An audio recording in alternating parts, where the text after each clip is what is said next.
네, 안녕하십니까? 손해평가사 박승입니다. 본 강의는 금년도 6월 8일 날에 시행되는 손해평가사 10회 시험 1차 과목인 재배학 강의를 3월 중에 총 15강 정도로 제가 구성해서 진행할 예정으로 있습니다. 그래서 이 강의는 무료 강의가 아니고요, 유료 강의입니다. 그래서 우연찮게 혹시 이 강의를 청취하신 분께서는 한번 맛보기로 들어보시고 정말 이 강의가 괜찮구나, 유익하구나라고 생각이 되시고 계속 청취를 하시기를 원하신다면은 강의료는 많은 금액이 아닌 만 원을 받고 있습니다. 그래서 만 원을 제 계좌로 입금하시고 강의를 청취해 주시기를 제가 권장드리겠습니다. 오늘은 그 재배학 네 번째 시간으로요. 드디어 이제 재배 환경 중에서 1강이 대기, 2강이 빛, 3강이 수분이었죠. 그리고 이제 네 번째 시간으로 온도에 대해서 오늘은 공부를 하도록 하겠습니다. 온도에 대한 부분은 작물 재배 온도가 작물 재배에 끼치는 영향이 어떠한가, 그런데 대체적으로 고온장에도 시험 문제가 출제가 되기도 했지만 대체적으로 냉해, 즉 저온 장애가 어떤 영향을 끼치고 있는가 하는 부분, 이것이 시험에 이제 많이 나오고요. 그리고 한해 0도씨 이하의 뭡니까 그 작물이 그런 0도씨 이하의 그 기온에 처했을 때, 그럴 때 이제 그 한해가 이제 발생을 하지 않습니까? 그런 한해가 발생됐을 때 그 대책은 어떤 건가? 이것이 이제 주로 시험 문제 많이 나오고 있습니다. 그런데 그 최근에 8회, 9회 때는 이런 부분이 지금 좀 등한시했거든요. 그래서 여러분들이 시험 치르는 10회에서는 이 부분이 오히려 나올 가능성이 굉장히 높다라고 생각을 합니다. 교재 내용은 28면부터 34면에 있는 내용을 가지고 오늘 강의를 진행하도록 하겠습니다.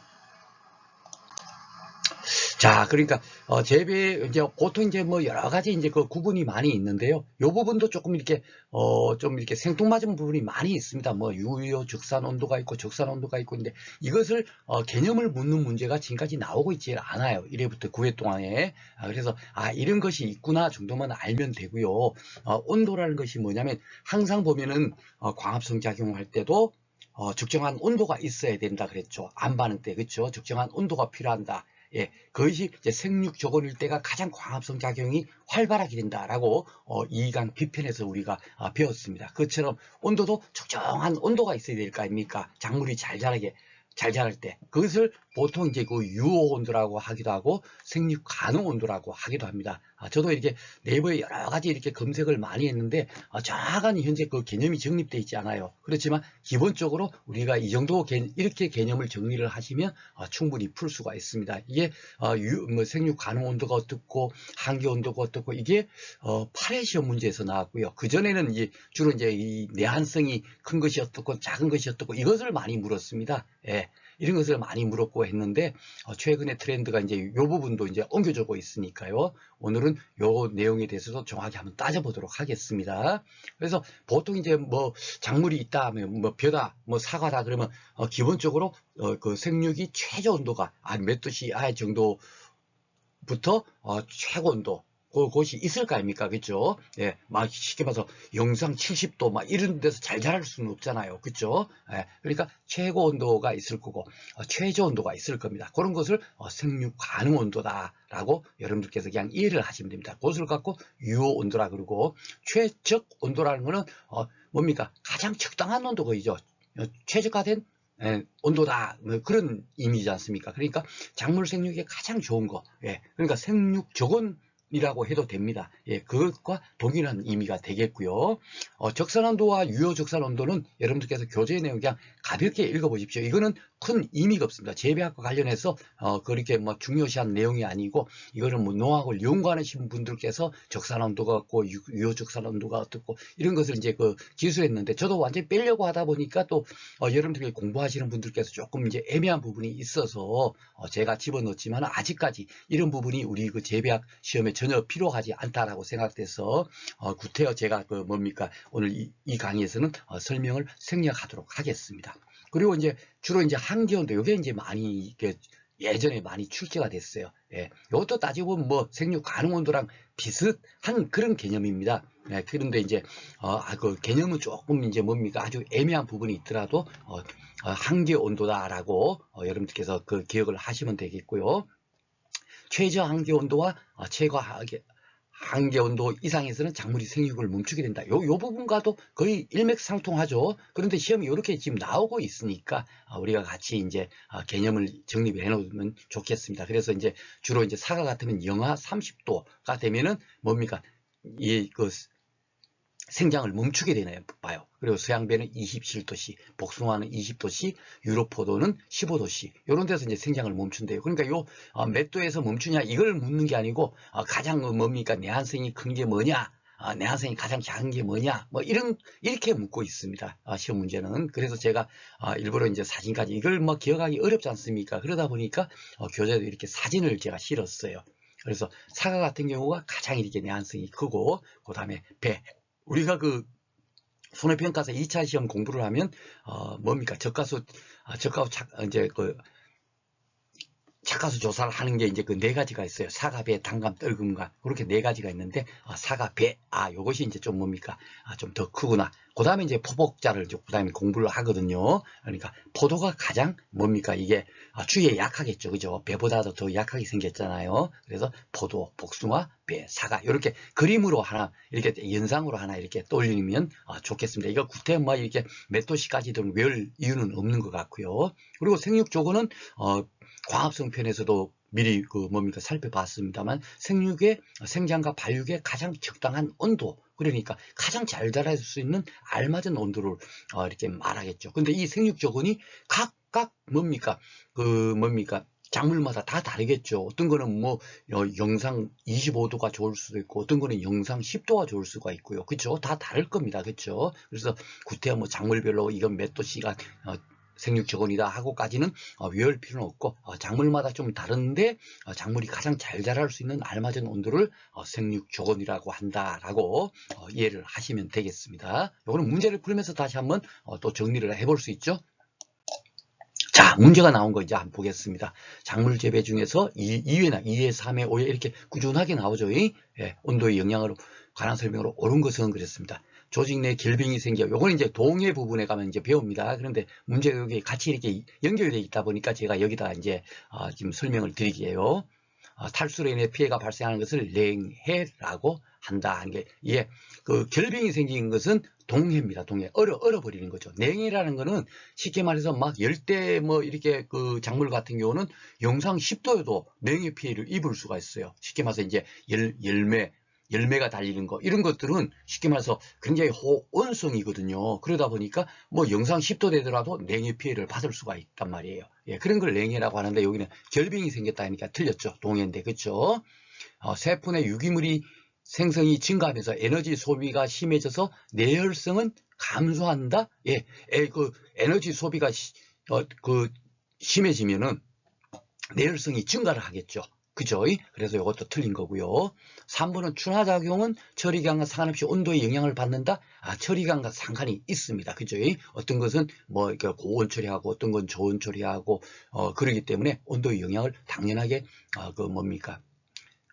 처리기간과 상관되게 영향을 받겠죠. 그러니까 이것도 말 자체가 쭉 읽어보면 벌써 틀립니다. 이것도 춘화처리에 가면은 따로 이렇게 제가 강의를 따로 하니까요. 오늘은 가볍게만 이렇게 읽어보셔도 되겠습니다.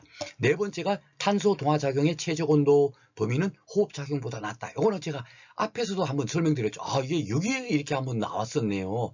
예, 이게 지금 뭐냐면 제가 이제 광합성 그 B편에서 2강에서 말씀드렸죠. 예, 광합성 작용보다 호흡작용, 광합성 작용과 호흡작용은 서로 상반되는 거라 그랬죠. 그죠? 서로 반대되는 것이 그 광합성 작용과 호흡작용이라 그랬는데 광합성 작용이 일어나는 온도보다 호흡작용이 일어나는 온도가 어떻게 된다 그랬죠? 더 높아야 된다. 예, 그래야만이 호흡작용이 잘 된다는 얘기죠. 온도는 더 높아야 호흡이 더 잘 된다라고 제가 말씀드렸죠. 그래서 이게 굉장히 이론적으로 이해하기 어려우니까 우리가 뭐를 떠올리자 그랬죠? 고냉지 배출을 떠올리자라고 제가 2강에서 말씀을 드렸어요. 고냉지에서는 쉽게 말해서 광합성은 잘 됐는데 그 기호 온도가 서늘하다 보니까 호흡이 안 되는 거예요. 광합성은 잘 되는 온도인데 호흡은 더 높은 온도를 필요로 하니까 호흡이 안 돼요. 호흡이 안 되는 것은 좋다 나쁘다? 제가 그 대기편에서 말씀드렸죠. 이산화탄소가 많으면 호흡은 감소한다. 예, 호흡이 적은 것이 작물 재배에 좋은 거라니까요. 그쵸? 예. 그러니까, 호흡이 낮아지니까 결국은 고랭지에서 키우는 배추가 굉장히 상품성이 좋은 겁니다. 그렇죠. 그러니까 탄소적인 최적 온도의 범위는 이 탄소 동화 장화경이라는 것이 결국은 뭐냐면, 이산화탄소와 물과 빛으로 과합성 작용을 하지 않습니까? 그러니까 이산화탄소를 동화 작용을 한다, 그런 의미가 되겠죠. 그러니까 이게 결국 광합성 작용이라는 얘기가 되겠어요. 그죠? 광합성 작용의 최적 온도 범위는 호흡 작용보다 어떻게 되죠? 낮다. 예, 이게 맞는 겁니다. 호흡 작용이 더 높은 온도를 필요한다라고 제가 이 강의에서 분명히 말씀드렸을 겁니다. 그렇죠? 제가 뭐 다른 데서 이제 농업직에 강의 듣는 분께서 질문을 올리시고 해서 했는데 그게 여기 이렇게 있었었네요. 그렇죠? 예, 굉장히 난이도 있는 그런 내용이다라고 제가 설명을 드렸는데 바로 그래서 이것은 4번이 옳은 내용이 되겠습니다. 굉장히 어려운 문제인데 제 강의를 듣는 분들은 충분하게 이것도 맞아, 호흡 호흡 작용은 광합성 작용보다 더 높은 온도를 필요로 한다 그러더라. 그러면서 고냉지 재배 배추를 예로 들었더라 하고 여러분들께서 떠올릴 수 있을 거예요. 기출 3해 보겠습니다. 다음에서 내한성이 강한 작물과 가장 약한 작물, 과거의 트렌드가 이렇게 나온 거예요. 가장 강한 게 뭐였죠? 그림에서 사과 있고, 그 다음에 배가 있고, 복숭아가 있고, 포도가 있었죠. 그죠? 예, 그렇게 보면 돼요. 그럼 사과, 이렇게 포도, 위에 이제 가장 약하고, 사과가 가장 강한 게 되겠죠. 그래서 답은 2번이 되겠습니다. 이게 참, 이런 문제도 옛날에 이렇게 나온 거예요. 예. 근데 최근에는 이제 이런 트렌드는 아닌데, 그래도 기존에 나왔던 거는 하나도 무시하지 않고, 그래도 우리가 풀어본다 하는 그런 마음으로 제가 지금 강의를 진행하고 있습니다. 자, 생육 적온에 관한 설명으로. 예, 가장 적당한 거다. 그러니까, 대사작용에 따라 적온이 다르다. 그죠? 예, 작물마다 다 다르겠죠? 예, 발화후 생육 단계별로 적온이 있다. 그죠? 예, 단계별로 또 적온이 또 다를 거 아닙니까? 계속 적당한 온도가 같을 리는 없잖아요. 그죠? 품종에 따른 차이가 있다. 예, 다 맞는 얘기예요. 그래서 그냥 이걸 갖고 따로 공부해서 맞추는 것이 아니라 우리가 알고 있는 기본적인 인간적인 사고로 다 풀 수가 있습니다. 그리고 네 번째는 주간과 야간의 적온은 동일하다. 당연히 다르겠죠. 주간의 적온하고 야간의 적온하고는 당연히 다를 겁니다. 온도가 다른데. 그렇죠? 그러니까 4번이 틀린 게 되겠습니다. 따로 이런 공부하고 그런 문제가 아니죠. 이 재배학은. 그래서 이해를 해야 됩니다. 자, 이 변온과 작물 생육, 이게 출제가 지금 안 되고 있지만은 이런 것이 이제 출제가 될 수가 있다. 이 변온, 그러면 잘 모르면, 변온이 뭔지 모르면 항상 우리가 뭘 떠올리라고요? 그렇죠? 예, 한자로 바꿔본다는 거예요. 변화한다, 온도가 변화한다 이거예요. 쉽게 말해서 낮과 밤의 온도가 어떻습니까? 변화하고 있잖아요. 동일하지 않죠. 낮의 온도하고 밤의 온도하고, 그죠? 그걸 갖고 변온이라는 거예요. 이렇게 온도가 변하는 것이 작물 생육에 어떤 영향이 있는가 이거예요. 이게. 예, 그러니까 아주 중요한 거죠. 우리는 항상 온도를 공부하고 빛을 공부하고 다 뭐가 연관지어서 공부를 해야 된다고요? 재배와 관련 그것이 어떤 영향을 미치는가? 예, 그것을 공부를 하는 겁니다. 자, 한번 봐보겠습니다. 변온, 기온의 일변화, 그죠? 예, 낮과 밤에 온도 차가 발생하는 거. 그걸 갖고 변온이라 하는 거구나. 변온은 낮에는 광합성을 촉진을 하죠. 예, 온도가 있어야, 적정한 온도가 있어야만이 어떻게 된다 그랬죠? 광합성 작용을 잘한다. 예, 이산화탄소와 물과 빛, 이것만으로도 광합성 작용을 하지만, 그 다음에 암반응, 예, 그죠? 암반응. 때는 적정한 온도가 있어야만이 또 광합성 작용을 할 수가 있다는 거죠. 그렇죠? 그래서 기타 온도도 적정한 온도가 필요하다. 그래서 광합성 빛편에서 뭘 우리가 배웠으면 생육적온일 때가 가장 광합성 작용이 활발하다라고 제가 이렇게 말씀드린 걸 여러분들 이제 기억하실 수 있을 거예요. 그러니까 낮에는 광합성을 이렇게 촉진을 하고 있고요. 밤에는 어떻게 합니까? 밤에는 온도가 서늘하게 내려가 있죠. 밤에는 좀 낮보다는 온도가 내려가 있죠. 예, 온도가 내려가면 결국 뭡니까? 예, 호흡을 안 하는 거예요. 호흡을 억제, 에너지 소비를 안 한다는 얘기입니다. 이 호흡을 감소한다는 것은 작물 재배에 좋다 나쁘다? 그렇죠? 예, 좋다. 예, 항상 우리는 그걸 떠올리셔야 돼요. 그래야만이 이런 것이 딱 여러분들 느낌이 와요. 호흡을 억제하니까 결국 뭡니까? 작물 결실에 효과적이다. 이렇게 딱 되는 거예요. 호흡을 억제하면 에너지 소비를 안 하니까 결국은 어떻게 된다? 과일이 잘 자라겠죠. 쉽게 말해서 이걸 사진으로 한번 봐볼게요. 자, 이 고추가 있습니다. 고추. 밤에는 온도가 낮죠. 예. 그러니까 호흡량이 어떻게 된다? 작다. 예. 우리가 이걸 막 호흡량이 어떻다 저떻다 이걸 갖고 그냥 무작정 외우면 절대로 안 외워집니다. 호흡량이 작은 것은 무조건 뭐라고요? 작물 재배에 좋은 거야. 예. 온도가 낮으니까 호흡도 당연히 적게 할 겁니다. 그죠? 적게 하니까 호흡을 적게 하니까 결국은 어떻게 됩니까?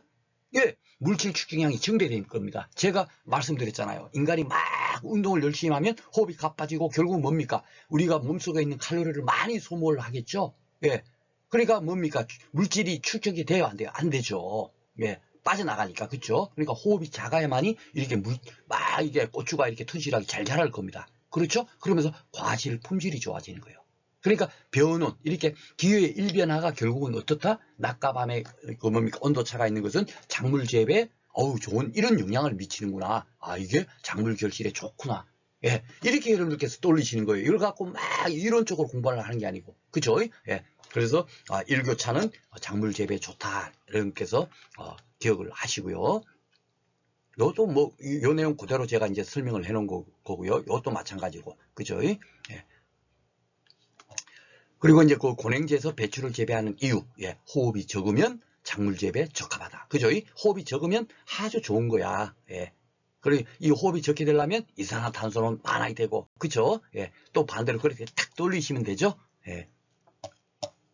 요걸 여러분들께서 딱 이게 그 재배학 이론의 중심이다 생각하고 기억을 하시면 문제를 풀 수가 있습니다. 자, 고온 장애. 예. 온도가 너무 높으면 어떻게 될까? 막 온도가 너무 높아요. 그러면 이렇게 막 그 과일 같은 게 타들어가겠죠. 예. 이걸 갖고 일소라고 합니다. 일소. 예. 그리고 이렇게 배추 같으면 이렇게 결구 이렇게 막 이렇게 모아져야 되는데, 예. 모아져야 되는데 막 모아지지 너무 뜨거우니까 푹 퍼져버리겠죠. 그러니까 결구에 장애가 일어나겠죠. 하여튼 작물 재배 다 안 좋은 거예요. 그죠? 그리고 세 번째로 조기 추대라는 건 뭐냐면 그 식물은 그 영양생장과 생식생장으로 이루어진다 그랬지 않습니까? 처음에 영양생장이라는 거는 막 이렇게 뭡니까? 줄기도 커지고 잎도 커지고 이렇게 되다가 그 다음에 생식생장기에 들어가면 꽃이 딱 피면서 그 다음에 이제 그 수정이 되면서 열매를 맺잖아요. 그래서 그런 과정을 거쳐야 되는데 너무 뜨거우니까 빨리 막 추대가 돼버립니다. 빨리 추대가 되면은 그 꽃이 피어버리고 이래 되면 어떻게 됩니까? 생식생장기에 딱 가면 그 다음부터는 어떻게 돼요?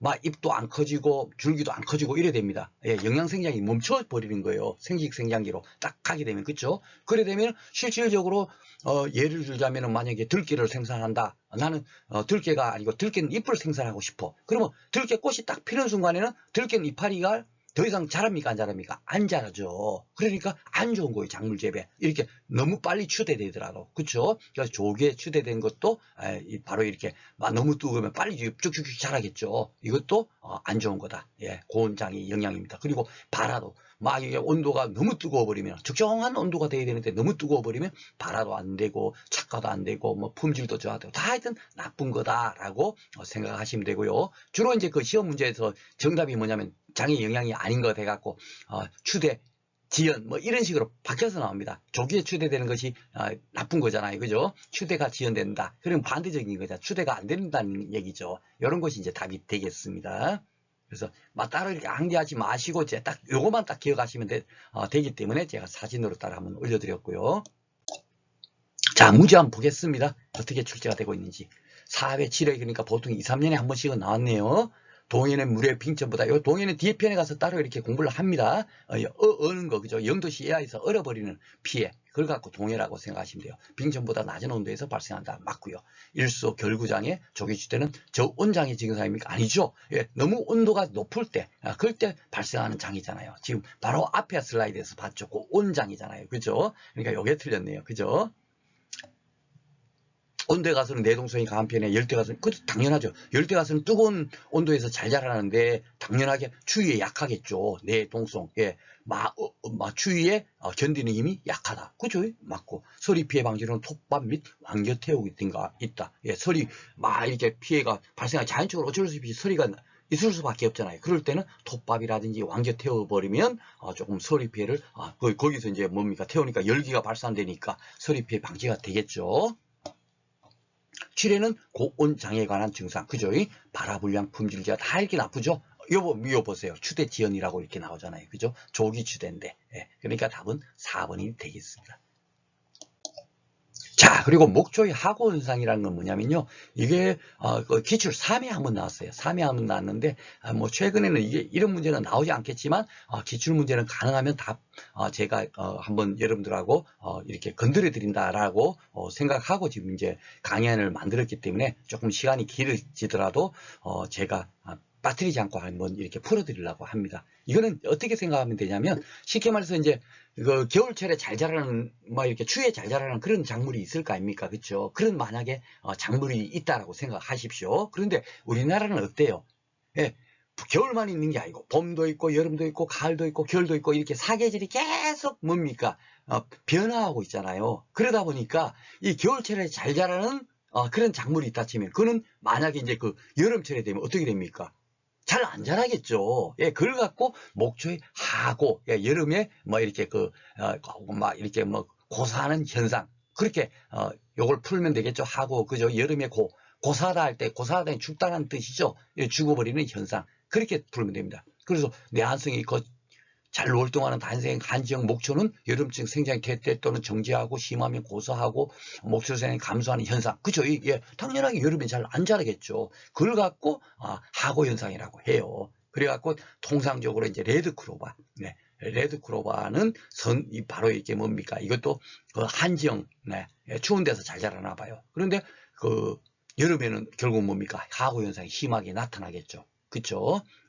그리고 뭐 대책 이런 것을 묻는 게 아니고 이렇게 한번 나왔으니까 문제를 풀어보면서 어떻게 나오는구나 우리가 어느 정도까지만 이해를 하고 있으면 되겠구나 하고 생각하시면 되겠습니다. 출제가 되더라도 이 부분에서 조금 번영돼서 나오거나 그러지 완전하게 이상하게 나오지 않거든요. 옳지 않은 것 그랬습니까? 하여튼 하고 현상은 여름철에 고사하는 현상 그거잖아요.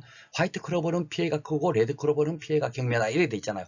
레드 크로버가 피해가 이렇게 나타나고 있죠. 그러니까 요걸 갖고 이제 바꿔서 놓은 거예요. 그렇죠? 그러니까 레드 클로버가 그 하고 현상이 나타나는데 화이트 클로버라고 했으니까 요게 이제 틀린 답이 되겠고요. 나머지는 단연생 북방형 목초에서 여름철에 생장이 현저히 쇠퇴한다 했으니까 요거는 맞고요. 고온, 건조, 장일, 병 중에 잡목 무성의 원인으로 발생한다. 이것도 뭐 고온 당연히 이런 것이 들어가 있으니까 맞겠고요. 그죠? 그리고 대체적으로는 광계, 혼파, 방목. 이게 광계라는 게 이제 뭐 물을 이렇게 뿌려주는 거예요. 그죠? 물 뿌려주면 그마침 뭡니까? 서늘해지니까. 그죠? 예. 그런 게 되겠습니다. 그래서 답은 1번이 되겠네요. 이런 거는 새로 기출문제까지는 나오죠. 새로 출제될 가능성은 없는 것 같습니다. 주로 이렇게 많이 나왔던 것이 저온장애, 저온장애인데 저온장애라는 것은 뭐냐면 앞에서 그 기출문제 우리가 풀어봤지만 동해는 뭡니까? 0도씨 이하, 예, 막 결병돼 갖고 이렇게 피해를 입는 것을 뭡니까? 한해, 동해라고 하는데 주로 이렇게 냉해나 저온장애라고 하는 것은 0도씨 이하가 아니고요. 영상 10도에서도 발생이 되는 거예요. 쉽게 말해서 최적 생육 조건이 30도인 그런 작물이 있다 칩시다. 그런데 그 작물이 만약에 영상 15도에 처하게 되면 어떻게 돼요? 작물이 잘 자라겠어요? 안 자라겠어요? 잘 안 자라겠죠. 그죠? 그러면서 좋은 장애를 입을 수도 있는 겁니다. 그렇죠? 그 영상의 기온에서도 피해를 입을 수 있는 거. 그걸 갖고 저온, 저온 장애 또는 냉해라고 여러분께서 기억을 하면 되겠습니다. 여기 보면 결빙이 생기지 않는 범위의 저온에 의해서 받는 피해. 그죠? 주로 호온성 작물. 예, 호온성이라는 건 뜨뜻한 뭡니까? 온도가 좀 높은 그런 데서 잘 자라는 그런 작물을 호온성 작물이라 그러는데 요거는 이제 그 작물의 분류편에 가서 이게 배웁니다. 이것도 보통 2년에 한 번꼴로 꼭 나오고 있거든요. 작년에는 요것과 연관해서 한 두 문제가 나온 거예요. 예. 그러니까 호온성 작물은 주로 열매 채소다라고 기억을 하고 계시고 왜냐하면 열매는 햇빛이나 온도가 뜨끈뜨끈해야 잘 자랄 거 아닙니까? 그죠? 그러니까 호온성이고 뿌리 채소나 줄기 채소 같은 거는 어때요? 막 너무 뜨거우면 잘 자라겠어요? 안 자라겠죠? 줄기는 푹 늘어질 거고 뿌리도 뭡니까? 뭐 빛도 싫어하는데 배광성이잖아요. 빛도 싫어한다 그랬죠? 예, 비편에서 배웠잖아요. 그것처럼 온도가 너무 뜨거우면 아유 뜨거워 하고 뿌리가 싫어할 거 아닙니까? 그렇죠? 그러니까 그런 거는 호냉성 채소예요. 주로 이렇게 호온성 채소에서는 주로 이제 뭡니까? 이렇게 그 결빙되지 않는 상태에서도 저장할 때 좋은 장애가 발생할 수 있겠죠. 예, 왜냐하면 따뜻한 온도에서 잘 자라니까. 그죠? 그래서 요거는 어떻게 생각하냐면 생육 최저 온도, 온도 이하에서는 저온 장애가 발생한다. 이렇게. 아까 전에 우리가 그 제일 처음에 화면에서 그 슬라이드에서 뭘 생육 최저 온도가 있고 최고 온도가 있다고 말씀드렸잖아요. 그죠? 생육이 가능한 최저 온도. 그죠? 그 최저 온도보다 더 밑이 내려가게 되면 어떻게 돼요? 예, 생육이 안 되는 거겠죠. 그러면서 이 냉이나 저온 장애가 발생하는 거예요. 그죠? 작물마다 다 다르니까 생육 최저 온도가 어떨까라고 이해까지는 못하지만 큰 틀로 보면 주로 열매 채소는 어떻죠? 예, 주로 이제 온도가 높은 데서 잘 자라니까 생육 최저 온도가 좀 높겠죠. 예, 높고 뿌리 채소나 줄기 채소 같은 경우는 생육 최저 온도가 더 밑에 있겠죠. 그죠? 냉해 피해를 잘 안 받겠죠. 서늘한 곳에서 잘 자라니까 호온냉성이니까. 그죠? 예, 그러니까 주로 호온성 채소는 예, 그 저온 장애가 이렇게 발생한다라고 생각을 하시면 되겠습니다. 그리고 이제 그 주로 이렇게 화훼도 가끔씩 나와요. 재배학에서 제가 이제 가장 어려운 부분이 제가 그 단일식물, 장일식물 이 그 강의할 때도 마찬가지지만 꽃에 대해서는 아무리 이걸 외우려 해도 잘 안 되더라고요. 예, 그 머릿속에 잘 안 들어와요. 제가 뭐 아는 거는 뭐 국화, 코스모스 요 정도만 이렇게 톡톡 몇 가지만 맨드라미나 이런 것들만 기억나지 나머지 뭐 이렇게 보면 뭐가 뭔지 잘 모르겠더라고요. 그런데 이제 그 주로 이제 뭡니까 시험 문제가 이게 안스림하고 국낙조화가 아마 이게 2번인가 3번 정도 나왔어요.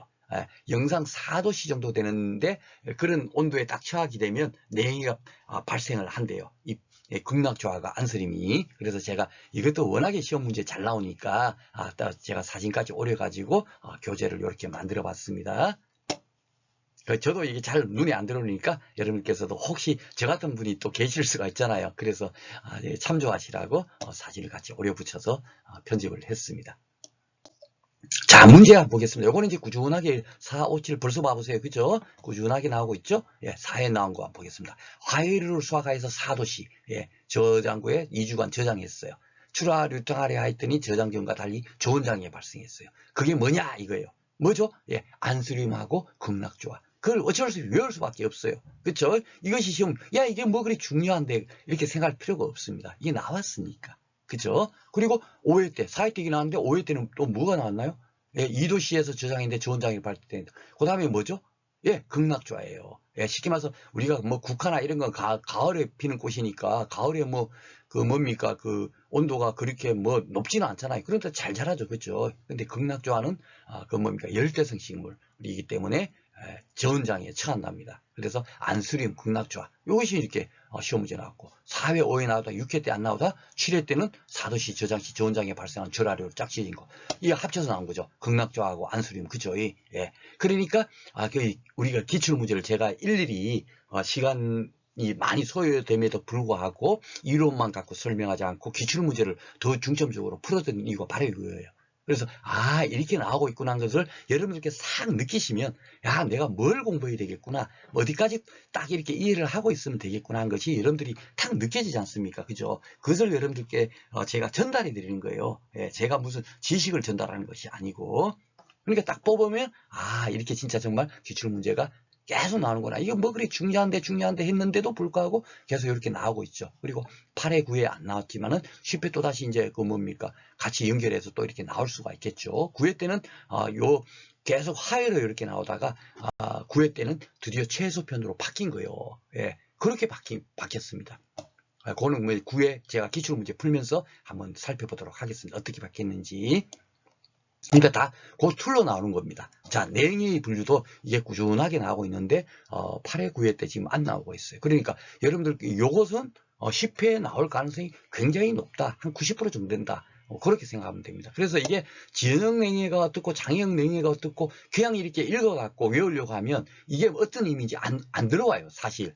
예. 여러분께서 뭐 이게 아무리 머리가 좋다 하더라도 100% 이걸 막 그냥 단 하나까지 완벽하게 외우지 않는 한은 머릿속에 잘 안 들어옵니다. 그러면 이걸 어떻게 이제 그 기억을 하시면 좋겠느냐 해갖고 제가 나름대로 이렇게 그 사진까지 오려붙인 거예요. 그래서 지연형냉이라는 거는 대체적으로 이제 뭐 온도가 낮아지거나 아니면 그 빛이 부족하거나 이러다 보면 어떻게 돼요? 온도가 낮거나 빛이 부족하면 당연하게 작물이 잘 자랍니까? 안 자랍니까? 잘 안 자라겠죠. 작물이 잘 안 자라면 그럼 어떻게 되겠죠? 수확량이 감소하죠. 그런 걸 냉의 뭡니까? 지연형 냉이라고 하는 거예요. 통상적인 거를. 예, 통상적인 것은 지연형 냉이다. 이렇게 지연이 됐다. 그죠? 예, 그렇게 생각하시면 되고, 이 장해형 냉이에는 뭐냐면요. 그 꽃이 피는 거 있지 않습니까? 예, 화분화라고 제가 말씀드렸죠. 예. 꽃이 피어야만이 여기 이제 열매를 먹고 그다음부터 여기 사과도 달리고 복숭아도 달리고 할 거 아닙니까? 그죠? 요 꽃이 피는데 여기서 뭡니까? 냉이피를 입는 거예요. 요럴 때가 가장 추위에 약할 거 아닙니까? 꽃이 피었을 때가. 그쵸? 예. 그러니까 암술이나 수술 같은 것이 딱 뭡니까? 냉이피를 받아서 휙 죽어버리는 거예요. 그러면 그 다음에 어떻게 됩니까? 요 열매가 안 맺히겠죠? 이 열매가 안 맺히면 어떻게 되죠? 결국은 사과가 안 달리고 복숭아도 안 달리고 그럴 거 아닙니까? 이 굉장히 큰 피해죠. 그쵸? 그래서 장해형 냉이, 요걸 여러분들께서 정확하게 기억하시면 돼요. 그래서 장해형 냉이는 생식생장기, 요 때만 피해를 보는 것이 장애형 냉이다라고 생각을 하시고, 그리고 생식세포의 감수 분열기에 냉온의 영향으로 불임현상, 그래서 수정이 안 된다. 그죠?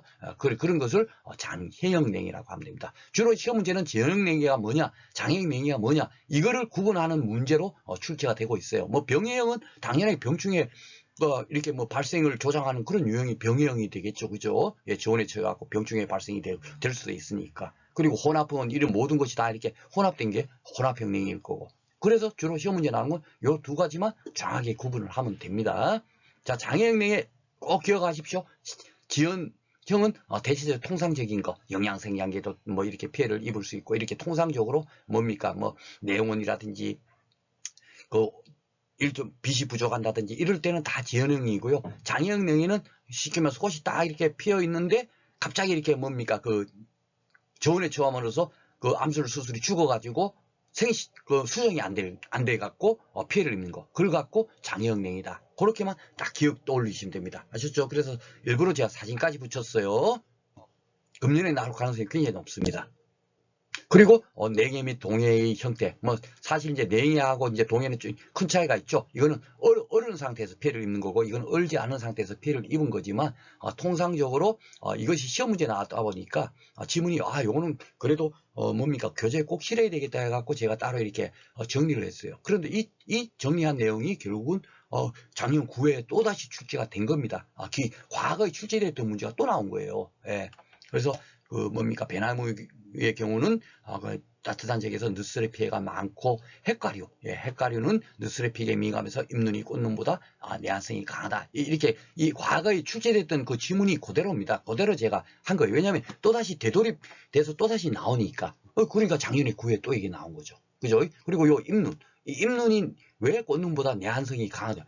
그래서 꽃눈 조금 전에 봤던 장애형 냉해가 뭡니까? 꽃이 딱 피어갖고 수정이 돼야 되는데 그 저온에 처함으로써 그냥 뭡니까? 수정이 안 되고 픽 죽어버리는 거예요. 그렇죠.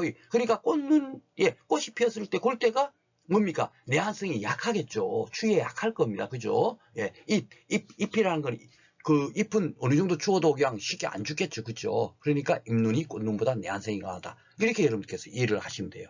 자, 소리를 방지하는 방법. 앞에서도 여기 지문 나왔던 거 봤죠? 예, 그대로 제가 여기다 넣은 겁니다. 그냥 방사편을 이용, 톱밥이나 왕겨태우기 등이 있다. 소리 방지하는 방법. 그쵸? 이것이 지문에 있는 내용을 그대로 제가 넣었던 이유가 뭐겠습니까? 다음에도 이 지문이 또 쓰여지니까.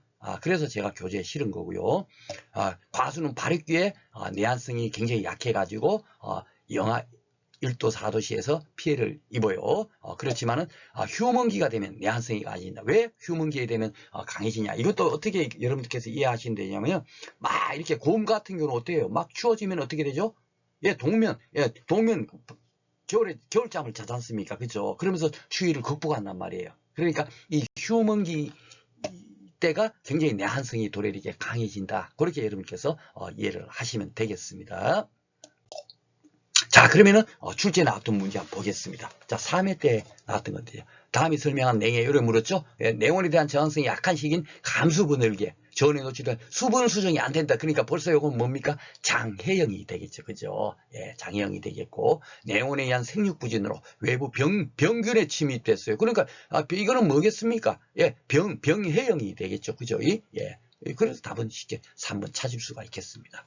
자, 그리고 7회 나왔죠. 예, 3회 7회 나왔으니까 이번에 10회 때 나올 가능성이 있죠. 한 3년에 한 번꼴로 딱 지금 나오고 있는 그런 문제 아닙니까? 그쵸? 예. 7에 나온 문제도 보겠습니다. 자, 작물이 생육기한 특히 내용에 대한 저항성이 약한 시기에, 저항성이 약한 시기가 언제라 그랬습니까? 잎눈이 꽃눈보다 저항성이 강하다. 예, 꽃눈이 저항성이 약한 거예요. 꽃이 딱 피었을 때. 이거 바로 그 의미예요. 이것도 저항성이 약한 시기가 뭔가 이렇게 아무리 공부해도 이해가 안 될 겁니다, 여러분. 그래서 항상 우리가 요런 그 글귀가 있으면 행간의 의미를 딱 파악할 수가 있죠. 저항성이 약한 시기는 꽃이 피었을 때를 말하는 거구나. 꽃이 피었을 때 조온의 접촉으로 뚜렷한 피해를 받게 되는 게 뭡니까? 장애형이잖아요. 그죠? 예, 생식생장기 때 피해를 받는 거다. 그죠? 그러니까 이게 이제 장애형이고, 오랜 기간 동안 내원이나 일조 부족 등으로 생육이 늦어지고, 예, 통상적인 그 뭡니까? 냉해죠. 지연형 냉해가 되겠습니다. 등숙이 충분히 하지 못해 감수를 초래하는 냉해는 지연형 냉해가 되겠습니다. 그죠? 그러니까 지문이 조금 다른 것 같아도 결국은 똑같은 그런 내용이 되겠죠. 자, 그러면 이제 한 해에 대해서 이제 살펴보도록 하겠습니다. 냉해는 영상의 온도라도 저온에 처하게 됐을 때 피해를 입는 것을 냉해, 저온 장애라고 했는데, 한해라는 것은 출한, 찰한인데, 이게 보면 동해, 어를 동자하지 않습니까? 그죠? 예, 결빙되고. 그러니까 0도씨 이하에서, 이하의 온도에 처했을 때, 작물이 피해를 입는 경우를 한해, 동해라고 합니다. 그죠? 요 내용이 바로 의의가 바로 그런 거고요. 제가 내동성 부분을 따로 이렇게 정리를 해서 교재에다 제가 실었어요. 이 교재 실었는데, 왜냐하면 8회 이제 내건성에 대해서 출제됐던 거 여러분들 기억하실 겁니다. 제가 3강에서 그 수분편에서 이거 그 문제 풀어드렸잖아요. 조금은 이렇게 출제가 됐죠. 그러니까 이제는 내건성이 문제가 아니라 내동성 문제로도 이렇게 나올 수가 있는 거예요. 근데 이 내동성은 여러분들 그 작물 재배 환경 쪽에 보면은 앞에서 이제 뭡니까? 토양 수분 같은 것도 배우고 막 이렇게 수분 포텐셜들도 알아야 되고 삼투압도 알아야 되고 막 그래요. 그리고 이렇게 칼슘 이온이라든지 마그네슘 이온의 역할이 어떤 건지 토양 필수 원소도 우리가 배울 거잖아요. 그렇죠? 제가 그 이제 6강, 7강 1대 이제 가면 이제 토양편에 이제 들어갈 겁니다. 그리고 영양생장기 이렇게 막 나오죠. 이런 모든 것을 알아야만이 이 의미를 알 수가 있어요. 그렇지만 오늘 그 뭡니까? 여러분들께서 아직 준비가 안 됐지만 기본적으로 한번 이렇게 살펴봄으로써 거기서도 이 결합수가 뭐 BF 7.0 이상이거나 이 수치가 중요한 게 아닙니다. 이 결합수란 것이 뭔가 이런 의미가 중요한 거예요. 그죠? 예. 우리 연구는 연구하지만 결국 그 토양을 연구하는 사람들의 최종 목표는 뭐겠습니까? 어떤 토양이 작물 재배에 유용한가? 어떤 수분 함수가 작물 재배에 유용한가? 이런 것을 연구하기 위해서 뭡니까? 하나의 이렇게 이런 그 뭡니까? 그 재배 용어를 이렇게 써가지고 할 거 아닙니까? 그죠? 예. 그러니까 우리가 그 결과치를 도출하는 것이 중요한 거지. 우리는 뭐 이 결합수가 뭔가 이것을 100% 완벽하게 알아 모르나 이런 문제는 나오지 않는다는 얘기예요. 그죠? 그렇지만 이 개념을 알아야만이 제 교재에 실려있는 이 내용을 알 겁니다. 이게 지금 현재 시험 문제는 나오지 않았지만 제가 왜 이렇게까지 이렇게 뭡니까? 슬라이드를 만들고 교재에다 이렇게 넣은 이유가 뭐겠습니까? 이게 출제가 가능할 수가 있는 거예요. 그리고 이 정도를 공부해 놓고 나면 어떤 문제가 나오더라도 재배 환경을 어떻게 비비고 와서 나오더라도 충분하게 우리가 풀 수가 있는 거죠. 그러니까 조금 이게 어려운 부분이지만 오늘은 여러분께서 한 뭐 50% 정도 이해하셔도 괜찮습니다.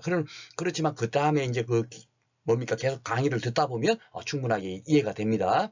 자, 추위를 잘 견디는 그 성질을 이렇게 나타내려면 어떻게 되냐 이거예요. 예. 이 결합수라는 건 뭐냐면요. 말 그대로 여러분께서 여기서 간단하게나마 기억을 한번 하십시오. 막 물이 하나도 없어요. 물이 하나도 없으면 물을 빨아당기려고 PF라는 것이 토양 수분 장력이거든요. PF라는 것이 막 물을 빨아당기려는 힘이 강한 거예요. 7.0은 굉장히 강한 거죠. 예. 물을 빨아당기려는 힘이 강한 것은 결국 뭐겠습니까? 그 토양에 물이 없으니까 장력이 강한 거죠. 그죠? 그래서 이 결합수라는 것도 결합하려는 그 힘이 강한 거예요. 즉, 이것은 뭡니까? 토양에 물이 많다, 적다? 물이 없어. 건토 상태야. 물이 하나도 없다. 예, 뭔 얘기인지 알죠? 물이 막, 아무리 쥐어짜내도 물이 잘 안 나와요. 그런 상태를 결합수라고 합니다. 이런 결합수의 상태가 되면 어떻게 되죠? 내동성. 예, 물이 없으니까 잘 얼어요, 안 얼어요? 안 얼죠. 그러니까 결합수가 세포 내에 결합수가 많게 되면은 결국 잘 안 오니까 내동성이 증가되겠죠. 그렇죠. 그렇게 여러분께서 이해하시면 되겠고요.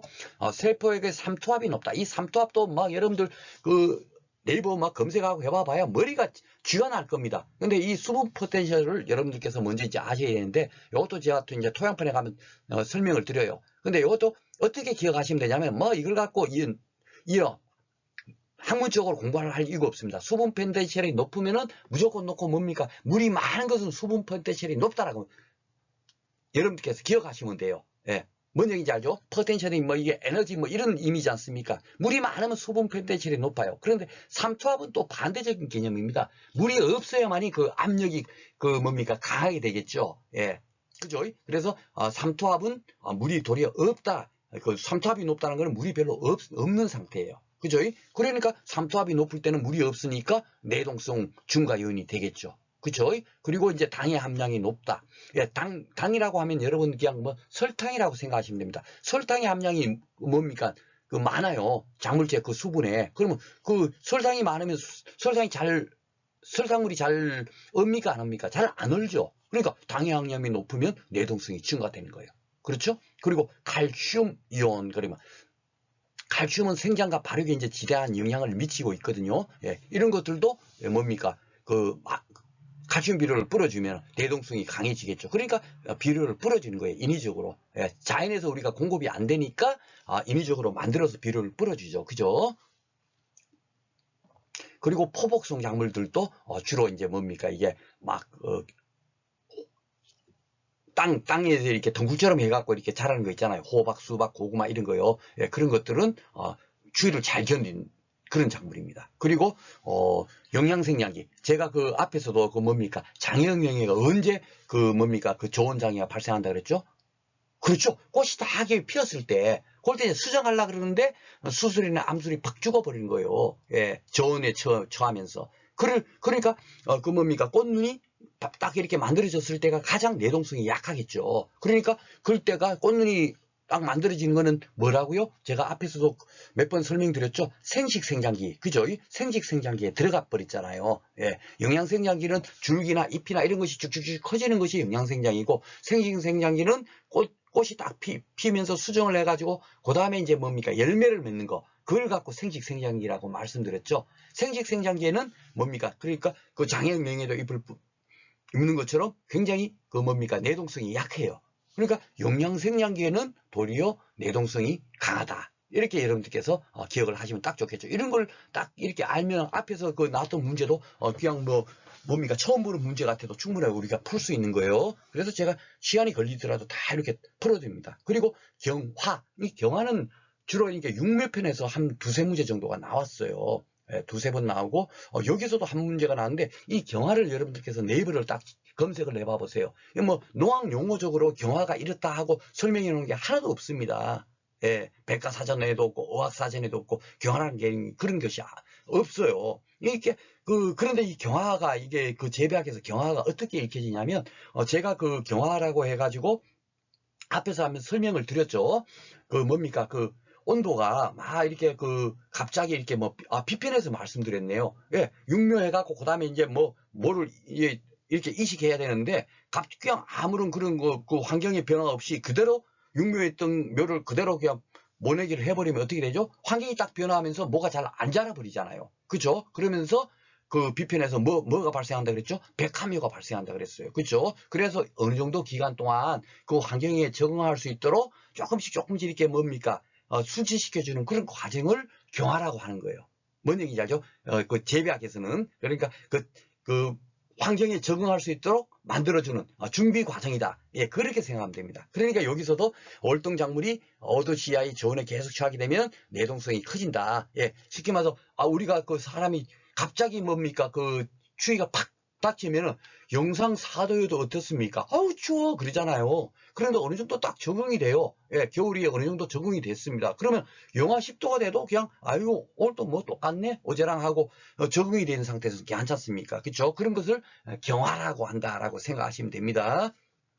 그래서 이것도 이제 그 경화가 그래서 묻는 문제가 한 문제가 나왔는데 저온에 계속 처하게 되면 내동성이 커지는 것. 예, 그걸 갖고 경화라고 하는데 이 경화 과정을 거치면 내동성을 당연하게 증가가 되겠죠. 그리고 당연하게 앞에서도 그 뭡니까 간단하게 그 문제 기출 문제 나왔을 때 봤죠. 휴먼 상태. 그래서 제가 뭐라 그랬죠? 예, 곰이 이제 그 겨울잠 자는 거, 예, 겨울잠이 추위를 극복하려고 겨울잠 자듯이 이렇게 휴먼 상태가 되면 뭡니까 내동성, 예, 추위를 잘 견디는 그런 상태가 되는 거다라고 생각을 하시면 되겠습니다. 그러니까 오늘 이렇게 제가 한번 쑥 훑어드렸지만 이것이 이제 그 8회 때 그 내건성 문제 출제됐던 거 있을 거예요. 제가 한번 풀어봐 드렸는데 수분편에서 지난 시간이죠, 그죠? 10회는 쉽게 말해서 내동성행과 관련해서 이렇게 문제가 나올 수가 있겠습니다. 왜냐하면 항상 그 흐름, 최근에 그 출제 그 패턴을 잘 분석해가지고 그러면 이게 이렇게 나올 수 있겠구나. 또 이게 나올 리가 없잖아요. 내건성, 그죠? 내습성이라든지 다르게 나올 수 있죠, 그죠? 내동성이나 이런 걸로. 예. 그래서 제가 내습성, 내동성 이런 거 가지고 따로 이렇게 다 교재 만들면서 제가 이렇게 따로 이렇게 그 정리를 해봤습니다.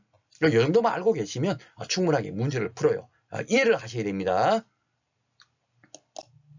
자, 그리고 이것이 이제 그 한해 동해 대책 해갖고 꾸준하게 이제 출제가 되고 있는 거예요. 그러니까 항상 그 대책은 어떤 그 피해를 당하기 전에 예방하는 것이 또 있을 거고, 피해를 당해 이후에 사후 대책도 있을 거고, 그리고 여기 응급 대책 해갖고 세 가지로 이제 제가 구분을 해서 이제 했는데, 미리 이제 이렇게 동해를 입지 않으려면, 한해를 입지 않으려면 결국 물이 많으면 어떻게 되죠? 예, 내동성이 떨어지지 않습니까? 그죠? 그래서 결합수가 많으면은 어떻게 되죠? 예, 그거는 물이 없으니까.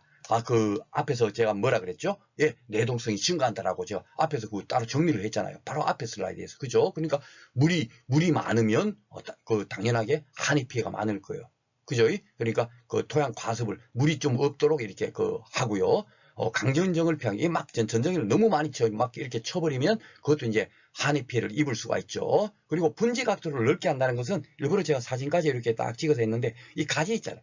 가지가 원래 이렇게 자랄 거 아닙니까? 근데 이렇게 자란 것보다도 여기 이쑤시개 같은 걸 딱 꼽아갖고 조금 이렇게 각도를 넓혀주는 거예요. 여기에 이제 이쑤시개가 꼽혀 있거든요. 예, 넓혀주니까 어떻게 되죠? 물이 더 잘 흐르겠죠. 물이 잘 흘러야, 흐르는 물이 잘 안 흘죠. 이렇게 고여있는 물이 잘 흐를 거 아닙니까? 그죠? 그러니까 물이 잘 흐르도록 하는 거예요. 그래서 분지 각도를 넓게 한다. 그렇게 여러분께서 이해를 하시면 되겠습니다. 그리고 너무 이제 결실이 되지 않도록 젓갈을 치자. 너무 많이 달려도 또 어떻습니까? 한해나 동해 피해를 받거든요. 그러니까 어느 정도 적정하게 젓갈을 이제 과일을 소간해 주죠. 그럼 이 젓갈을 해주면은 쉽게 말해 해거리를 방지하고 항상 좋은 거기 때문에 젓갈을 하는 거거든요. 저도 이제 재배학이나 이런 거 손해평가사를 공부하기 전까지만 해도 왜 젓갈을 하는지를 몰랐어요. 과일이 많이 달려 있으면 좋은 거 아니야 이렇게 통상 생각했는데 적정하게 과일을 솎아내 줘야만이 과실 품질도 좋아하고 다음에 갑자기 수확량이 줄어드는 해거리를 방지한다고 합니다. 그러니까 이 적과하는 것이 바로 이렇게 한해나 동해 할 때도 이제 많은 그 예방 대책이 되겠습니다. 그리고 이제 응급 대책. 만약에 이제 한방에 피해가 왔어요. 피해가 왔으면 저녁에는 물을 대죠. 물을 딱 뿌려주면 수증기가 지혈을 발산을 막아서 동상해를 방지를 할 수 있겠고, 이 송풍복이 여기 이제 9회에 나왔죠. 예. 그래서 서리 방지에 효과가 크다 해갖고 이게 그대로 이제 지문이 나왔습니다. 이거는 뒤에 한번 살펴보겠습니다. 문제를 풀면서. 그리고 이제 살수 결빙법이라는 게 뭐냐면 이렇게 동해를 입었어요. 그러면 작물체 표면에 물을 뿌려주면 살수, 물을 뿌려갖고 결빙 얼게 하는 거예요. 아이고야 이러면 이게 또 얼어 죽지 않을까 하는데 도리어 이건 어떻게 생각하면 되냐면, 우리가 북극에 보면 이글루 있잖아요. 예, 얼음집. 예, 얼음집이 만들면 그 안에가 춥습니까? 따뜻합니까? 오히려 따뜻하다 그러죠. 그처럼 작물체 여기 표면을 살짝에 물을 뿌려갖고 얼게 해줘버리면 도리어 그 얼음으로 인해 가지고 얼음이 딱 보호를 해갖고 작물체는 도리어 그 동해 피해를 방지할 수가 있겠죠. 예, 그렇게 생각하시면 되겠습니다. 자, 그리고 이제 한해를 입었어요. 입은 상태에서. 그죠? 우리가 우박 피해를 당하더라도 2차 피해를 방지하기 위해서 도퍼제도 발라주고 이렇게 병중에도 예방하고 이렇게 하지 않습니까? 그죠? 그처럼 여기도 어떤 비료를 주는데, 비료를 땅에다 뿌려주는 게 아니라 연면 시비를 하는 겁니다. 연면 시비. 왜냐하면 지금 얼어 있는 상태잖아요. 얼어 있으니까 땅에다 뿌려주면 통상적으로 어떻습니까? 지금 얼었기 때문에 수분의 그 통로가 없어요. 그죠? 그렇기 때문에 그 비료를 주더라도 이렇게 빨아당겨갖고 작물체에 갈 수가 없습니다. 그러니까 아예 요 이파리 있죠.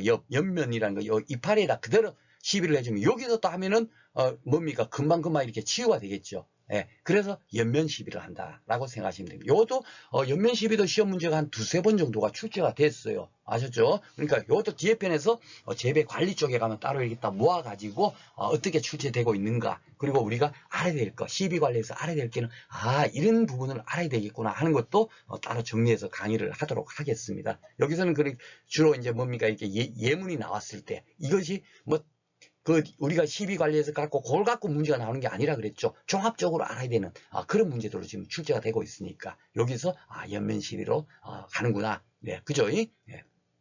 표준 시비 한다가 아니고 옆면 시비를 한다. 어렵습니까? 그렇게 기억을 하시면 됩니다. 자, 문제 보겠습니다.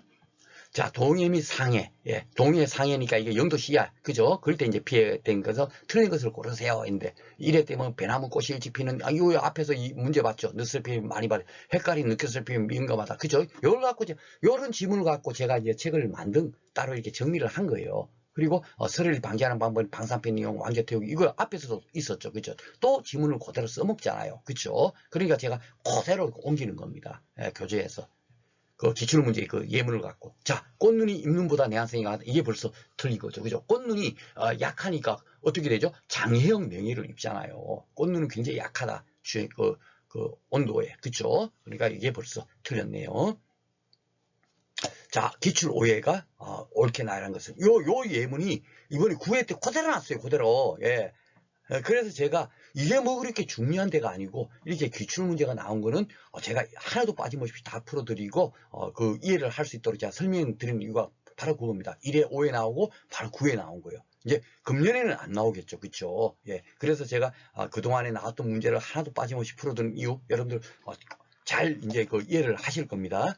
9회 좀 이따가 보면 알지만 똑같아요. 과수작물의 동해 및 소리 피해서 갈로의 경우라는 게, 요 배나무 꽃이 일찍 피는 요거잖아요. 이럴 때 난 요 지문을 갖고 이걸 만든 거예요. 그죠?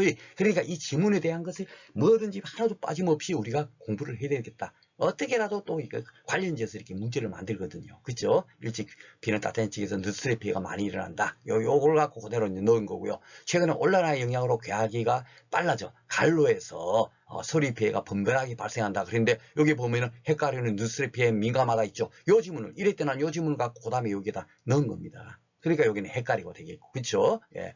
그래서 기출문제를 잘 공부하는 것이 가장 중요하다. 뭐, 재배가 어렵다, 이것도 공부해야 되나, 일 생뚱맞은 거 새로운 게 나왔는데 이걸 어떻게 풀지 하고 그거 공부하는 게 아니에요. 그죠? 예. 기출문제 중에서 또다시 그래도 나올 가능성이 있는 거. 야, 이거는 진짜, 생뚱맞은 건데, 아니야.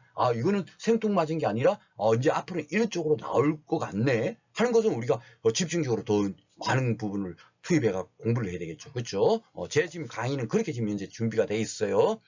자, 그래서 갈로는 상층의 더운 공기를 아래로 불어내려서 가수원의 기온 저하를 막아주는 방법이다. 이게 뭐냐면 바로 송풍법이에요. 송풍법.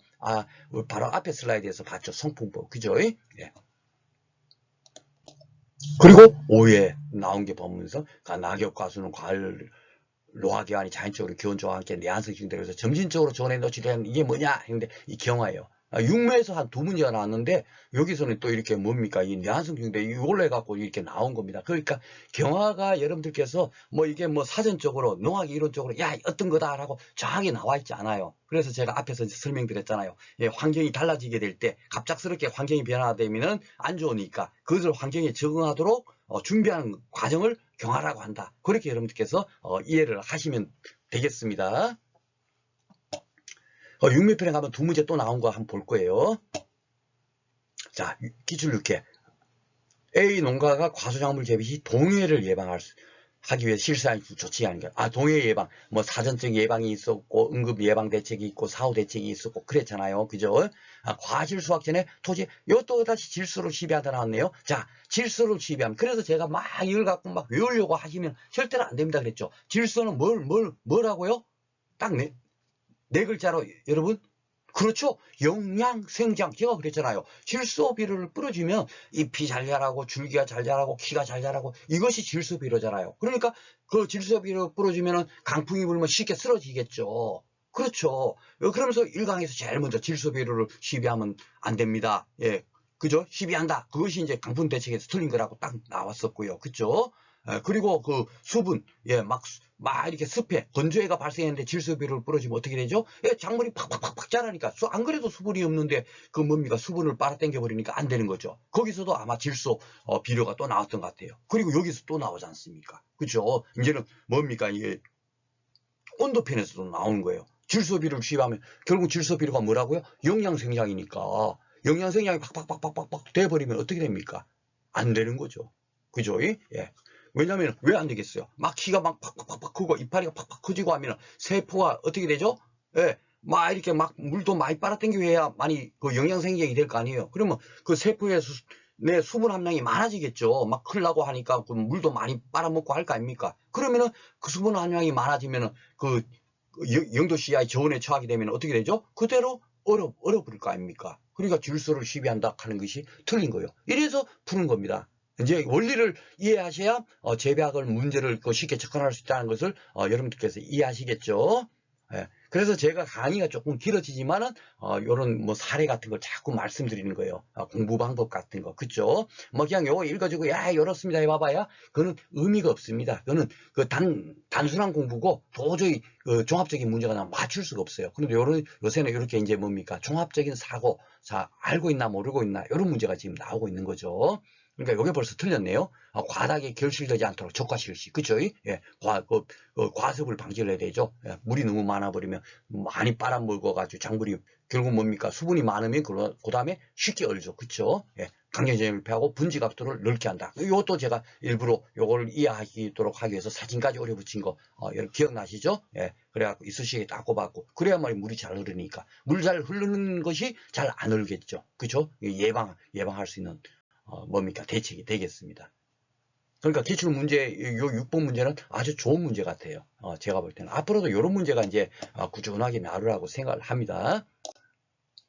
자, 그러면 이제 작년에 제가 이제 그 나름대로 예상했던 문제가 이제 그 한번 풀어보도록 하겠습니다. 작년에 이제 온도편에서 그렇게 막 이렇게 많이 나오지를 않고 또 조금 이상하게 나오다 보니까 예측이 좀 틀린 것 같아요. 작년에는. 온도편에는. 그렇지만은 그것이 이제 금년에는 특히나 뭐 이런 거 냉의 유형 같은 거는 반드시 나올 게 아닌가라고 생각합니다. 풀어보도록 하겠습니다. 자, 고온 환경에 노출될 때 일어난 증상은 발화불량 맞고 결구장애 맞고 뭡니까? 조기 추대인데 추대지연. 그죠? 이건 틀렸고 일소 피해. 예, 답은 3개가 되겠습니다. 작물과 온도에 관련된 설명 중 가장 틀린 내용은 뭐냐? 됐습니다. 여름 작물의 경우 영상 10도의 온도에서도 저온 장애 발생할 수 있다. 그렇죠? 요 내용이 결국은 뭡니까? 지난해 시험 문제에 나왔잖아요. 예, 쉽게 말해서 그 뭡니까? 그 열매 채소 같은 경우는 저온 장애 일어날 수 있는 거. 그게 이제 답 고는 거예요. 사실 쉽게 말해서 요 내용을 알면 풀 수 있는 내용인데 제가 뭐 여기 이제 뭐 열매 채소의 경우라고 하지 않았다 보니까 그렇죠? 예. 그렇지만 하여튼 10도의 경우에도 저온 장애가 발생할 수 있는 거고 안수림 극락주화는 영상 4도 이하의 온도에서는 저온 장애가 발생. 요거는 뭐 기출 문제를 가지고 많이 나오다 보니까 새로 한번 이제 공부하자는 의미에서 지문을 만드는 거고요. 레드 크로버는 서늘한 기후에서는 잘 자라므로 하고 현상 심하게 나타난다. 그죠? 예. 바로 레드 크로버. 이것도 기출되었던 지문을 갖고 새로 한번 더 넣어봤습니다. 작물이 가장 잘 자랄 수 있는 알맞은 온도는 생육 조건, 적당한 온도. 맞네요. 작물의 종류와 상관없이 모두 동일합니까? 아니죠. 여름 작물 같은 경우는 좀 온도가 높을 거고, 겨울 작물은 좀 뭡니까? 생육 조건이 낮을 거 아니에요. 그죠? 모두 동일하다. 요게 이제 틀린 겁니다. 자, 냉의 유형을 이제 묻는 거예요. 자, 냉온도는 일조 부족으로 둥숙기에 낮은 온도에 처함으로써 이거는 딱 보니까 지연형이겠네요. 그쵸? 자, 생식세포의 감수부 늘기. 생식세포의 꽃눈이 피었을 때 그때 이제 뭡니까? 암술이나 수술이 죽어갖고 수정이 안 돼버려요. 예. 그것이 뭡니까? 뭐죠? 장해형이다. 장해형. 그죠? 예. 꼭 기억을 하십시오. 금년에 나올 가능성이 높습니다. 자, 그리고 이제 요 내동성. 요것도 이제 그 내근성 이렇게 나왔으니까 내동성이 나오겠다 해갖고 제 나름대로 이제 문제를 만들어 봤어요. 조금 어려운 문제입니다. 이렇게 빨갛게 되는 거는 이런 것이 출제가 될 가능성이 있어. 지금까지는 안 나왔지만 그런 의미로 받아들이면 되겠어요. 자, 결합수가 적다. 결합수라는 것이 뭐라 그랬죠? 건토 상태, 건토 물이 거의 없는 상태를 결합수라고 해요. 요거는 이제 그 토양 수분 편에 가서 토양에 가서 새로 한번 공부하면 되니까요. 너무 이렇게 잘 모르더라도 여러분께서 막 당혹스러워하지 않으셔도 됩니다. 자, 그러니까 이렇게 물이 없는 것이 적어요. 그러면 결국 그 얘기는 지금 뭡니까? 물이 많다는 거죠. 그러면은 내동성을 증가시키는 게 요인이 아니겠죠. 그죠? 세포에게 삼투압이 낮아요. 삼투압이 높은 것이 물이 별로 없다라고 제가 그렇게 기억하라고 했죠. 삼투압이 낮다는 것은 결국 물이 많다는 거예요. 물이 많으면 내동성이 증가되지 않겠죠. 쉽게 잘 얼겠죠. 그죠? 자, 세 번째, 세포 내 당의 함량이 낮다. 당이라는 게 설탕, 요걸 생각하면 되죠. 설탕이 뭡니까? 설탕물은 잘 안 얼지만은 설탕물이 아닌 설탕이 그 함량이 낮으면 잘 얼겠죠. 그러니까 이것도 증가시키는 요인이 아니겠습니다. 함량이 높다. 요게 이제 요인이겠죠. 그렇죠? 작물체가 휴먼 상태일 때는 어떻게 되죠? 내동성을 증가시키는 요인이죠. 그래갖고 제가 고음이 겨울잠 자는 거, 그것은 내동성을 증가시키는 요인이다 해갖고 휴먼 상태 그렇게 기억하라 그랬죠. 그러니까 답은 요 라버나 요게 맞는 겁니다. 자, 0도 이하의 빙점 아래 온도위에서 작물 조직 내 결빙으로 받는 피해인 동해에 대한 대책으로 옳지 않은 것은 됐습니다. 동해에 대한 대책 쪽 옳지 않은 것. 동해의 응급 대책으로는 작물체 표면에 물을 뿌리면 살수경, 그죠? 그래갖고 이걸로 제가 설명드렸죠? 맞고요. 동해의 예방 대책으로는 강견정을 피하고 분지 각도를 어떻게 하라고요? 이쑤시개를 딱 꼽아줘갖고 그 가지가 탁 이렇게 넓게, 각도를 넓게 만들어줬죠. 그래야만이 물이 잘 흘러버리니까. 물이 잘 흘러야 어떻게 되죠? 잘 안 흘죠. 그러니까 넓게 한다가 맞는데 좁게 한다 그랬으니까 요게 틀렸습니다. 자, 동해의 사후 대책으로는 속효성 비료의 추비 덧기름인 연면시비. 연면시비 여러분들 기억하셨죠? 왜냐면은 막 다 얼어있는 상태니까. 막 이렇게 비료줘도 비료가 잘 빨아먹지를 못할 거 아니에요. 수분이 얼어있는 상태니까. 그쵸? 그러니까 아예 그대로 연면시비를 한다. 그렇게 기억하시라 그랬죠. 자, 핵기류는 늦술의 피해 민감하며 술을 방지하는 방법으로 방사팬 이용, 안개테이프 이게 꾸준하게 나왔지만 이 햇술의 늦술의 피해 민감해 이것이 뭡니까? 바로 금년도 지난해 9회 시험에 나왔죠. 그래서 이것도 또 이렇게 나왔구나라고 체크를 하는 겁니다. 지금 오늘이 이제 그 4강을 하고 있나요? 하고 있는데 꾸준하게 제가 예측한 문제에서 예측을 수십 문제를 한 것도 아니죠. 두세 문제씩 이렇게 이제 강의별로 이렇게 제가 뽑아서 올린 것 같은데 꾸준하게 지금 나오고 있지 않습니까? 그죠? 그러니까 요 정도를 벗어나질 않는다라고 생각하시면 되겠습니다. 자, 그리고 변온과 작물성이 이것도 이제 나올 가능성이 높아 해갖고 제가 이제 한번 작년에 만들어가지고 마무리 특강 때 제가 설명드린 내용인데요. 한번 마지막으로 이거 정리를 한번 해보겠습니다.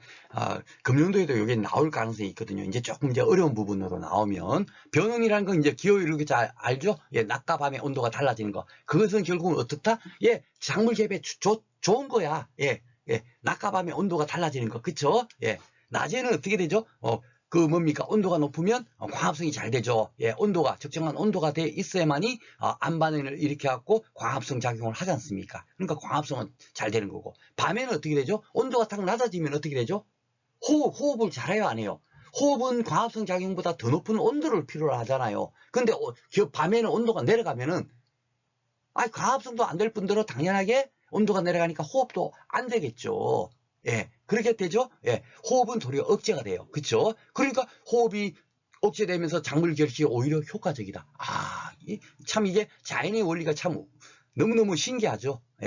그래서 요걸 꼭 여러분이 호흡 억제하는 것을 제가 1강 때부터 지금까지 계속 지금 떠들고 있습니다. 바로 이런 식으로 이제 문제가 나올 수가 있는 거예요. 그죠?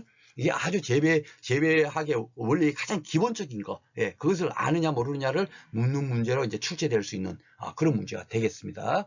자, 야간의 온도가 낮아지는 거죠. 야간의 온도가 낮아지게 되는 것은 작물의 호흡량이 어떻게 된다고요? 온도가 낮아지면 그 호흡량은 당연히 낮아지죠. 왜냐하면 광합성의 그 온도보다도 호흡할 때 필요한 온도는 더 높은 온도를 필요한다라고 말씀드렸죠. 그게 아마 그 앞에서 기출문제를 풀어봤는데 3회에서 그게 지문이 한번 나왔던 거 기억나시죠? 그죠? 바로 그거예요. 그 원리를 가지고 계속 그 뭡니까 이해를 하고 깨닫고 있으면 이런 문제도 맞출 수 있는 겁니다. 호흡량은 어떻게 되죠? 온도가 낮아지면 당연하게 작아지겠죠. 호흡량이 작아지기 때문에 탄수화물 축적에 유리하게 되죠. 그래서 제가 고추 사진 올려드렸잖아요. 고추가 튼실하게 잘 자라죠. 왜냐하면 에너지를 소비 안 하니까 결국은 그것이 다 어디 가겠습니까? 작물체에 이렇게 뭡니까 성장하는데 그쪽으로 가는 거예요. 그죠? 그러니까 작물에 이렇게 재배 좋은 거다라는 것을 알 수가 있겠습니다. 그래서 하여튼 낮과 밤의 일교차, 온도 차가 있는 것은 오히려 작물 재배에 좋더라. 어떤 쪽으로 좋아져? 하는 것이 바로 이제 그 왜 좋아질까 하는 그 농학 이론적인 내용은 바로 여기 되겠습니다. 그걸 갖고 제가 이렇게 문제를 따로 이렇게 만든 거예요. 자, 8회 나온 문제 한번 보도록 하겠습니다. 8회 어떻게 나왔냐면 8회 처음으로 생뚱맞게 이렇게 온도가 과연 뭐냐라고 물었어요. 처음에 이렇게 했지만 이게 이런 게 나오더라도 여러분들께서 한번 읽어보시면 충분하게 고를 수가 있어요. 예. 자, A 손해평가사가 어떤 농가에게 다음과 같은 조언을 하고 있다. 가로에 들어갈 내용으로 옳은 것은 자, 저희 농가의 딸기가 최근 2도씨에서 생육 스트레스를 받았다 그랬죠. 이 딸기가 지금 현재 이걸 결국 구애에 뭐냐면은 이것이 나온 거예요. 따지고 보면 연관지어서 8회 문제가 어떻게 조금 변형되었나? 예, 딸기는 뭐 이렇게 그 뭡니까 열매 채소는 그 뭡니까 원래 이거는 원래 호냉성 채소라고 하는데 예, 주로 이제 호온성 채소도 있잖아요. 열매 채소들 그런 것은 그 저온에 뭡니까 영상 7도 8도 이런 데서도 뭡니까 좋은 장애를 입을 수 있어요. 즉 맹해 피해를 입을 수가 있거든요. 그거를 금년에 물은 거예요. 요런 게 딸기는 호온성은 아니고 이게 열매인데도 불구하고 예외적으로 호냉성입니다. 그러다 보니까 한 2도씨 정도 되는 데서는 당연하게 좀 잘 자라지 못하나 봐요. 생육 스트레스를 받았다는 것은 그죠? 2도씨에 딱 처하니까 딸기가 잘 자라지 못하는 거예요. 그러니까 이것이 뭡니까? 딸기의 뭐를 잘 이해해야 됩니다. 하는 얘기는 뭐냐면 생육 가능 온도. 그죠? 이거 잘 봐보면 생육 최저 온도가 아니겠죠. 여기 2도씨에서는 받았다는 것은 이 정도에서 최저 온도가 쉽게 말해서 한 5도 정도 되는데 2도까지 내려가게 되면 어떻게 되죠? 딸기가 잘 못 자라게 되겠죠. 그렇죠? 그러니까 생육 가능 온도. 앞에서 우리가 생육 유효 온도라고 제가 설명드렸죠. 생육 가능 온도에 놓고 유효 온도라고 말씀드린 부분. 그게 바로 이제 그런 개념으로 생각하면 되고요. 그리고 이제 30도씨를 넘지 않도록 관리해야 된다. 30도씨가 딱 넘어버리는 순간에는 뭡니까? 그 딸기가 아예 자라지 못한다는 거겠죠. 그죠? 그러니까 30도씨는 딸기 생육에 뭐라고 생각되는군요. 라고 이제 여기 했는데 갈로를 이제 묻는 거예요. 그러니까 최고 한계 온도도 있고 적산 온도도 있고 뭐 이렇게 두 가지 이렇게 최고 적산 온도도 있고 이렇게 막 나눠져 있네요. 또 최적 한계 온도로 또 이렇게 돼 있는 네 가지로 나눠 있네요. 그죠? 그 네 가지 중에서 뭐겠습니까? 30도씨가 최고 한계 온도야. 30도씨가 딱 넘어가는 순간에는 딸기가 또 자라지를 못하는 거죠. 그러니까 최고 한계 온도. 이렇게 여러분께서 이거 체크를 하면 되겠습니다. 8회는 언제 온도편에서 오히려 이렇게 한 문제가 나왔던 것 같아요. 그리고 9회에 이제 두 문제가 나왔는데 하나는 기존에 나왔던 거 이거 봐보세요. 최고 온도의 기상 2번으로 많이 봤죠. 헷갈리 오면하고 그죠? 발생률이 높다. 그래갖고 송풍법을 사용하겠다. 다음 중에 이 줄쳐진 것 중에서 맞는 것은 몇 개인가 해갖고 다 맞는 거거든요. 그죠? 헷갈려 송풍법 이런 게 다 앞에서 문제 기출을 되었던 거죠. 그걸 그대로 나온 거예요. 그죠? 그래서 4번이고 하나가 이제 67번이 이제 어떤 게 나왔냐면 좋은 영도시에서 저장할 그 좋은 장애 발생한 채소로 이거를 딱 물은 겁니다. 이게 그 전까지만 하더라도 영상 4도에서 뭡니까 그 좋은 장애 발생하는 화해는 뭐냐 안수륨 극락주화 그게 3번이나 나왔잖아요. 그런데 그것이 이제 병행돼 갖고 드디어 채소로 옮긴 거예요. 그런데 이것도 어떻게 불면 되냐 하면 잘 봐보시면 가지나 토마토 같은 경우는 열매지 않습니까? 그러니까 열매니까 이거는 호온성 채소라 그 작물의 분류 그거를 이해를 하시면 충분히 풀 수 있어요. 자, 배추는 뭡니까? 잎이죠. 무는 뿌리예요. 이런 것들은 호냉성 채소라고 하거든요. 그럼 이런 경우는 뭡니까? 좋은 장애 잘 발생을 하지 않는다고요. 그렇죠? 마늘은 이 뿌리지 않습니까? 양파도 뿌리죠. 그죠? 그러니까 이것도 호냉성 채소일 거고 당근 뿌리죠. 혼행성이고 시금치 이파리잖아요. 잎이니까 엽채류니까 이거는 냉수성 채소가 되겠습니다. 그러니까 둘 다 뭡니까? 그 뜨거운 온도에서 잘 자라는 것은 가지 토마토 이렇게 열매 채소밖에 없죠. 그러니까 그렇게 풀면 되겠습니다. 이걸 그러니까 이렇게 최근에는 이제 뭡니까? 옛날에 그 출제됐던 문제를 그대로 묻는 것이 아니고 지금 이런 것을 이해를 하고 있는지 안 하고 있는지 재배하기 원리를 그걸 묻는 문제가 이렇게 이제 나오고 있다라고 생각하시면 되겠습니다. 그래서 작년에는 좀 생뚱맞게 이런 문제가 나왔지만은 금년에는 다시 이제 장애은행이라든지 진흥행이라든지 이런 거 문제 있지 않습니까? 그렇죠? 예, 그런 문제라든가 아니면 그 뭡니까 한해 대책이라든가 이런 것이 도리어 이제 나올 가능성이 높습니다. 자, 그리고 이제 오늘 강의로 마쳤고요. 다음 시간부터는 이제 토양편에 이제 들어갈 거예요. 예. 그리고 제가 지난 강의 때도 말씀드렸지만은 최성규 선생님께서 제 지금 계좌로 교재비 이걸 입금해 놓고 현재까지 뭡니까 주소를 보내주지 않으세요. 근데 제가 전화를 통장에 입금됐기 때문에 입금된 성함만 제가 알 뿐이지 전화번호를 모르니까 지금 전화도 드릴 수도 없고 해서 지금 책을 못 보내주고 있거든요. 그러니까 최성규 선생님께서 혹시 지금 강의를 듣고 계시면 꼭 뭡니까 전화로 책 받을 주소 꼭 보내주시기를 부탁드리겠습니다. 그리고 제 강의가 여러분들께서 정말 야 이게 진짜 정말 재배학은 이 박승희 강의 들으면 충분하겠구나. 작년에도 이렇게 많은 분들께서 호응을 해주셨어요. 야 진짜 정말 이 강의 저 강의 들어봤지만 재배학이 굉장히 어려웠었는데 정말 박승희 강의 들어보고 나니까 너무너무 쉽게 이해되고 재배학이 자신이 붙더라 하는 것들을 그런 글을 많이 올려줬습니다. 그러니까 여러분들께서 혹시 우연찮게 제 강의를 들으셨다 하더라도 제 강의만으로도 충분하게 여러분들 재배학은 많은 시간 투자할 필요가 없어요. 그래서 제가 많은 시간을 투자를 안 하고 오히려 15강 정도로 제가 끝내려고 합니다. 그러면서도 있는 내용 지금 다 지금 안내를 해드리고 있잖아요. 그죠? 그냥 이게 중요합니다 하는 정도가 아니에요. 증명까지 하잖아요. 기출문제 다 풀어드리고. 그죠? 그러니까 여러분들께서 제 강의를 우연찮게 이렇게 들으셨더라도 제가 3월 중으로 완벽하게 재배학 강의를 마무리할 수 있도록 그렇게 이제 진행할 계획이니까 정말 제 강의가 여러분께서 계속 충강하기를 원하시면 제 요 계좌로 입금 계좌로 강의료가 10,000원입니다. 예, 다른 데 강의료는 얼마인지는 제가 정확히 모르겠지만 그렇게 싸게 받고 이러지는 않을 겁니다. 그죠? 그러니까 저는 이제 10,000원이라는 것이 뭐냐면 10,000원의 행복 서로 이렇게 나누는 겁니다. 야 진짜 이 사람이 나한테 좀 주니까 나 또한 최소한 이 정도 그런 개념으로서 10,000원의 행복이라는 거. 예, 10,000원 갖고도 충분히 우리가